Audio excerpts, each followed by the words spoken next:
il fit ce que l'ange du Seigneur lui avait prescrit. Chers frères et sœurs,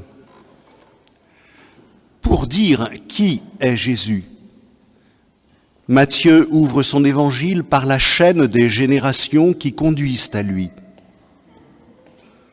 Au terme de celle-ci, nous apprenons que Joseph n'engendra pas Jésus, mais qu'il fut seulement l'époux de Marie. Aussi, ce passage nous donne des renseignements précieux sur Saint Joseph, dont la vocation est inscrite à jamais dans l'histoire de notre humanité. Bien, profitons de ce moment qui nous est donné pour méditer quelques instants sur la personne de Saint Joseph. Premièrement, un homme juste et droit. L'histoire de Joseph commence comme celle de milliards d'autres hommes. Il tombe amoureux d'une jeune femme. Ensemble, ils font le merveilleux projet de devenir époux. Or, voici que Joseph apprend que sa fiancée est enceinte avant même qu'ils aient habité ensemble. Je pense, frères et sœurs, qu'il vous est facile d'imaginer le trouble et même le déchirement que connut alors ce jeune fiancé dont le rêve se détruisait en quelques secondes. Mais Joseph pouvait-il seulement douter une minute de Marie ? Assurément non. Mais comment faire pour admettre à l'entourage la surnature du fait ? C'est alors que, dans le silence de son cœur, Joseph décide de ne pas épouser Marie et de la répudier en secret. Pour sortir de cette situation humainement insoluble, il fallait une intervention divine, un songe et la vision d'un ange. Il fallait aussi que Joseph redécouvre qu'il était fils de David, héritier de la race royale, du peuple de l'espérance, à qui Dieu avait promis qu'une vierge concevrait. Ainsi renvoyé à toute l'histoire de ses ancêtres, celle de son peuple, Joseph se souvient de l'annonce faite à David. « C'est un homme issu de toi que je placerai sur ton trône. » Ne les avait-il pas déjà si souvent méditées, ces paroles ? Ainsi, ce que David et Isaïe avaient reçu en promesse, Joseph allait en voir l'accomplissement. Alors Joseph prit Marie chez lui, adopta l'enfant, le faisant entrer dans la lignée qui lui permettra d'être reconnu comme Messie d'Israël, auquel est confié l'avenir de ce peuple et qui déjà porte en germe le dessein du Père pour tous. Dans cette bourgade de Galilée, un événement sans apparence, un événement sans éclat qui devait renouveler l'histoire, un événement qui commençait au cœur d'un couple qui, sans conteste et malgré les aléas, fut le plus heureux, le plus épanoui et le plus fécond de tous les couples que la terre n'ait jamais porté.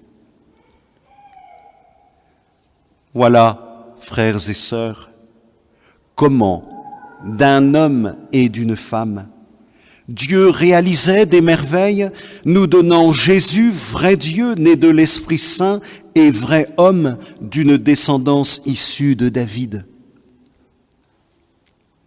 Et c'est pourquoi L'enfant qui va naître à Noël porte en lui deux mondes, celui de Dieu et celui des hommes, avec sa longue histoire, ses attentes, ses maturations. Jésus-Christ, fils de David et fils de Dieu. Tel, quelques années plus tard, le confessera avec force saint Paul, mis à part pour annoncer la bonne nouvelle de Jésus-Christ, né de la race de David selon la chair, écrit-il, et établi selon l'Esprit, fils de Dieu. Tel aussi le confessera une multitude de baptisés auxquels, après plus de 2000 ans, nous sommes fiers d'appartenir. Le deuxième aspect de cette méditation, et il faut en parler, c'est que ce récit est controversé. Oui, frères et sœurs, on ne peut méditer l'événement qui bouleversa notre histoire sans évoquer quelques instants les esprits quelque peu charnels qui ne voient dans ces récits évangéliques que des contes de Noël et qui voudraient que Jésus eût été conçu comme tout le monde. Mais l'évangéliste ne s'embarrasse guère de reportages, de chroniques ou d'histoires. Croyants et théologiens venus du judaïsme, saint Matthieu s'adresse à ceux qui savent que le Dieu d'Abraham est le Dieu des merveilles qui ne nous sauve que parce qu'il est Dieu, c'est-à-dire autre et plus grand que nous. Et avec Matthieu, comme il nous est bon de nous rappeler que Dieu, et Dieu seul, est capable de réaliser des choses qui nous dépassent, comme la conception virginale d'un enfant, la résurrection d'un mort ou la conversion du pain et du vin eucharistique au corps et au sang du Christ. Oui, Dieu tient ses promesses. Voilà ce que Matthieu veut nous dire, lui qui en fut un des premiers témoins privilégiés, depuis le jour où, assis à son bureau de publicain, il vit le regard du Christ se poser sur lui et l'inviter à sa suite.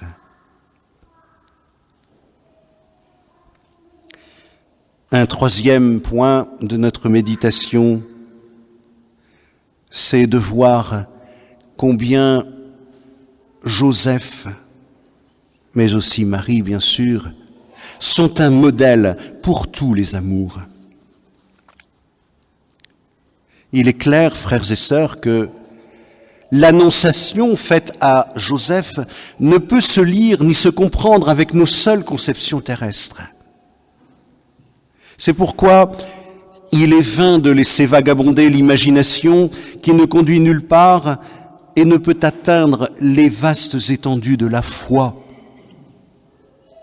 Pourquoi, au lieu de s'étonner ou de sourire d'une situation où la sexualité semble méprisée et l'amour humain réduit à ses dimensions platoniques, ne pas découvrir la révélation d'un amour autre et ô combien plus intense.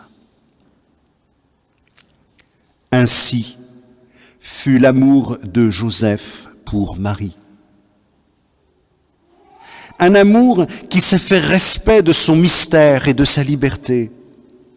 Un amour qui fut capable de grandir en se taisant, de s'épanouir et de combler l'être aimé en s'effaçant pour que Dieu puisse naître et prendre sa place. Un amour modèle qui fut échange toujours enrichissant et tendresse réconfortante, recueillement et admiration. Adoration même quand il reconnaît que Dieu est à l'œuvre en l'autre et qu'il y a établi sa demeure. Non, frères et sœurs, Joseph n'a pas été condamné à moins aimer, mais plutôt à aimer mieux et davantage. Et c'est mu par cet amour que Joseph, ajusté au vouloir divin, a accueilli, nourri, protégé, éduqué, aimé, travaillé. Et c'est dans cette collaboration la plus humble et la plus réaliste qui soit que Joseph va sceller l'âne, chercher l'aubergiste et disposer la paille. Voilà, frères, comment avec Joseph et Marie, nous sommes invités à chanter le bonheur des cœurs purs, délicatement attentifs à la volonté du Seigneur et joyeusement prêts à l'accomplir. Bien, maintenant, concluons cette méditation. Demain, ce sera Noël. En ces jours de préparation multiples et intensives, au milieu de nos agitations terrestres et mondaines, de nos contretemps, des courses qu'il reste à faire, des cadeaux à préparer, des rhumes à soigner, des enfants à calmer. Oui, frères et sœurs, n'oublions pas que la grâce de Noël, c'est d'abord et avant tout ce Dieu petit enfant qui vient dans le silence, par la faiblesse et non la force, parler à chacun de nos cœurs. Et dans sa fragilité, que nous dit ce bébé? Que Dieu n'a jamais pu se résoudre à ce que l'homme se perde, se dessèche et meure. Que cette humanité rendue difforme par le péché, Dieu en demeure toujours épris. Et pour cela, frères et sœurs, il s'accorde à notre taille toute petite jusqu'à se faire dépendant entre nos mains et même nourriture et boisson. De la crèche à l'autel, quel mystère! Et ce matin encore, frappant à la porte de nos cœurs, Dieu nous dit, l'histoire de Joseph et de Marie, c'est aussi ton histoire. L'histoire d'un amour que tu as reçu au jour de ton baptême. L'histoire d'un amour appelé à emplir et nourrir ta vie chaque jour, chaque heure et chaque instant. Oui, l'histoire de Joseph et de Marie, c'est aussi celle de ta propre vocation et de ta fidélité à celle-ci. Oui, l'histoire de Joseph et de Marie, c'est aussi et encore l'histoire de la foi que tu es appelé à nourrir et à confesser dans le quotidien pour qu'elle transmette au monde la force du mystère de l'incarnation qui habite en ton cœur. Frères et sœurs, en revivant notre salut, émerveillés devant les signes de Dieu, pouvons-nous encore douter de sa présence, de sa venue, de son approche? Et pouvons-nous encore nous taire, lui qui nous dit, et qui demain encore, depuis la grotte de Bethléem, nous redira « Je suis avec vous tous les jours. » Amen.